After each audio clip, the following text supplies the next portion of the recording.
આખી ગુજરાતની જનતા કહે છે કે આગ લગાડવામાં આવી છે. ગુજરાતની જનતાને ખબર પડે છે કે એફસીઆઈના ગોડાઉનમાં આઝાદીથી લઈને અત્યાર સુધીમાં ક્યારેય આગ ન લાગી, અને આ ગુજરાતની અંદર ટેકાના ભાવે ખરીદેલી મગફળીમાં જ આગ કેમ લાગે?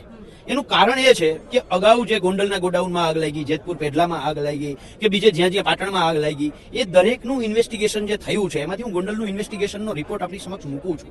એની અંદર ગોંડલના ગોડાઉનમાં શોર્ટ સર્કિટના કારણે આગ લાગવાનો રિપોર્ટ છે.